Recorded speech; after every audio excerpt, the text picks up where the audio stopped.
Sa bawat sulok ng ating bayan, ang mga paaralan ay nagsisibing pag-asa at daan tungo sa mas maliwanag na kinabukasan. Ngunit sa kabila ng mga pangarap at hangarin, anong kalagayan nga ba ang kinakaharap ng Camarines Norte National High School?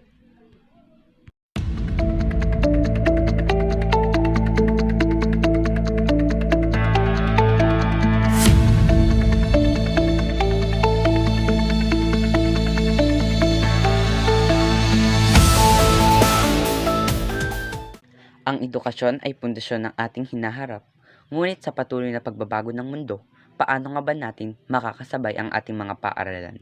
Ano nga ba ang mga hamon ang kinakaharap ng mga mag-aaral, guro at administrador upang matiyak ang kalidad ng pagtuturo? Sa dokumentaryong ito, samahan nyo kami sa isang paglalakbay sa paaralan ng Camarines Norte National High School kung saan tatalakayin natin ang kalagayan ng edukasyon ng Camarines Norte National High School. Noong 1975, nagsimula ang Camarines Norte National High School na mayroon pa lamang itong kakarampot na estudyante. Ang CNNHS ay dating CNSC noong 1920 at ginawa itong CNNHS noong 1975 hanggang 1976. Sa paaralan ng Camarines Norte National High School, marami pa rin ang nahihirapan dahil sa kakulangan sa materyales, kakulangan sa guro, at kakulangan sa mga silid-aralan na hindi sumasapat upang matugunan ang pangangailangan ng mga mag-aaral. Ang pangunahing problema kinakaharap sa Camarines Norte National High School ay kakulangan sa kalamitan, pasilidad at mga sira-sirang kagamitan. At ating silipin ang mga sira-sirang pasilidad ng Camarines Norte National High School na bihira na lang gamitin dahil ito'y sira-sira na.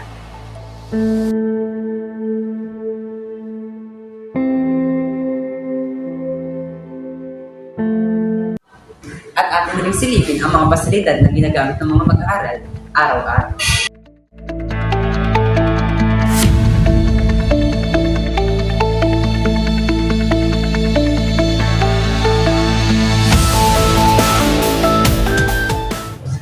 Ngunit kahit ganoon ang kanilang kalagayan, ay bakas pa rin sa kanilang pangkasiyahan na magdudulot ng kanilang magandang kinabukasan.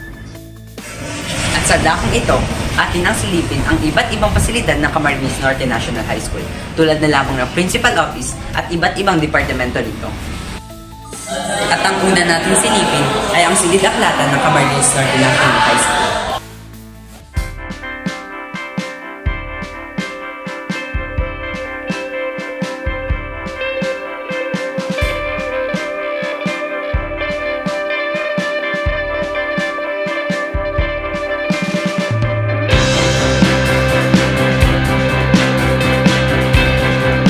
Sa departamento ng MAPE, dito natin matututunan ang pagsayaw, pagkanta at pagpinta. Matututunan rin natin dito ang pagkakaroon ng malusog na pangangatawan at iba pa.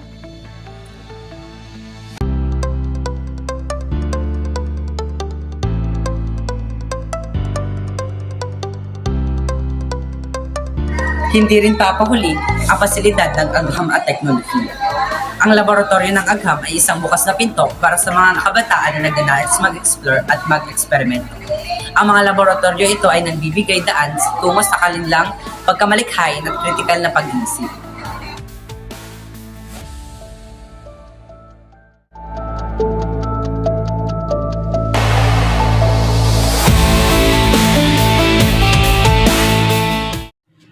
Ang Departamento ng Matematika. Sa Departamento ng Matematika, dito matututunan ng mga estudyante kung paano mag-isip ng kritikal at mag-apply ng konsepto upang malutas ang mga hamon na may numero. Ang Departamento ng Araling Panlipunan.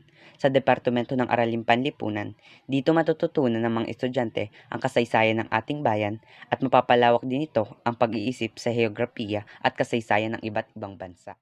Ang Departamento ng Kagawaran ng Pilipino. Sa Departamento ng Kagawaran ng Pilipino, dito matututunan ang paggawa ng liham, sanaysay, tula at iba pa. Matututunan rin natin dito ang pagpapahalaga sa ating kultura at marami pang iba. Departamento ng English. Sa Departamento ng English, dito natin matututunan ang paggawa ng essay at marami pang iba. Ang Computer Laboratory. Sa laboratoryong ito ay matututo tayo na mag-research at ito rin ay nagbibigay sa atin ng kaalaman tungo sa maganda nating kinabukasan. Ang STE Building. Sa nakikita natin ay dati itong senior high school building. Ang Science, Technology, Engineering, ito ay may pinagkaiba sa regular. Dahil ang STE ay mayroon silang ibang dinagdag na subject tulad na lamang ng research at iba pa. Ito ang senior high building. Dito natin makikita ang mga estudyante magsisipagtapos sa kanilang high school life.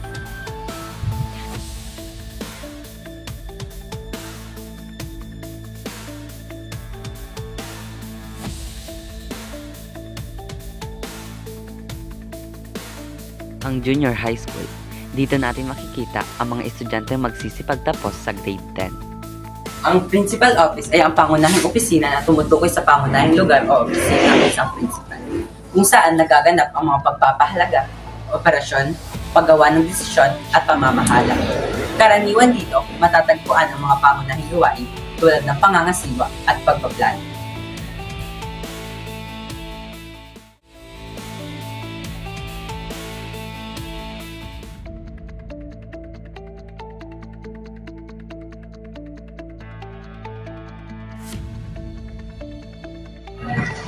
At yan ang mga pasilidad sa Camarines Norte National High School. Sa dakong ito, halina tayo magtanong-tanong ng mga estudyante at guro kung ano nga ba ang kalagayan sa paaralan ng Camarines Norte National High School. Ano ang mga particular na materials na kulang sa inyong silid-aralan na nakaka-apekto sa inyong pag-aaral? Medkit or first aid kit kasi malay natin may magka-accident or magkasugat in the meantime pag Nasaktan. may mga nasaktan, kailangan natin ng first aid kit or medkit sa ating mga paaralan. Meron ka bang mga karanasan na sa bullying o pang-aabit sa paaralan? Paano mo ito naharap? Mga naranasan ko bullying sa paaralan, like pambubuli, like bakla, ganun. Na ko yun na nalampasan ko yun, like parang hindi ko sila pinansin, nilabanan ko yung iba, mga ganun. Anong iyong mga paboritong asignatura at bakit? English at Filipino po. Kasi na-enjoy ko po magsulat ng mga essay. Sige po. At ano naman ang mga asignatura na hihirapan ka at paano mo ito hinaharap? AP at math po, hinaharap ko po to sa pamamagitan po ng pag-aaral ng mabuti at po. Inaaral ko po yung mga nahihirapan po ako dun sa asignatura. Sige po. Thank you. Anong iyong mga plano pagkatapos ng pag-aaral? Plano ko po makapagtapos para po makapunta po sa magandang kolehiyo at makapagtapos para maging Ano ang mga particular na materials na kulang sa inyong silid-aralan na nakaka-apekto sa inyong pag-aaral? Ang materyales na kulang sa aming silid-aralan ay electric fan.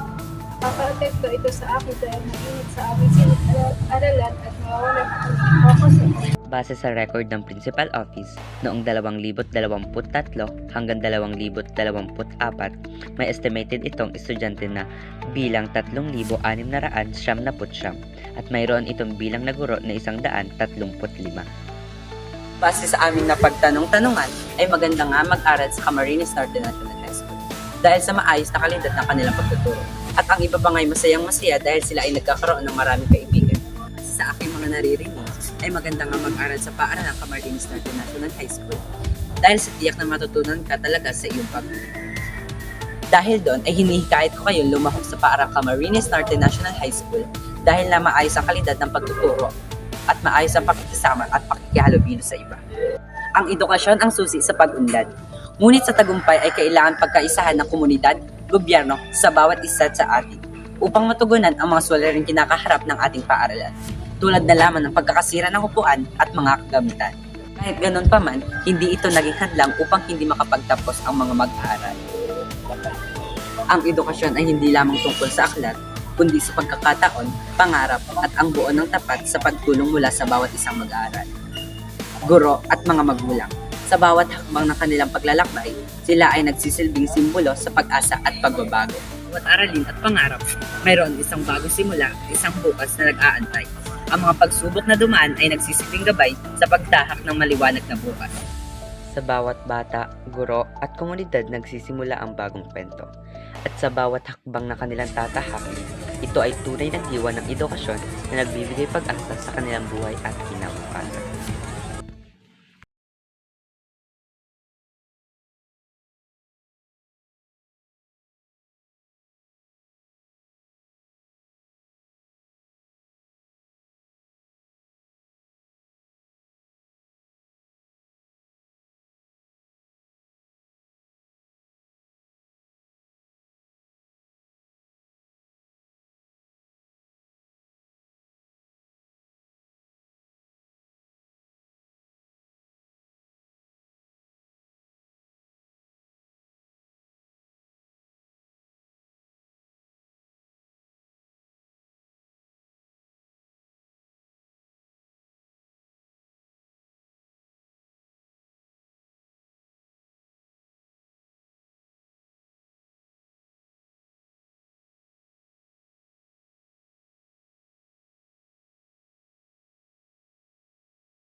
Sa bawat bata, guro at komunidad nagsisimula ang bagong kwento.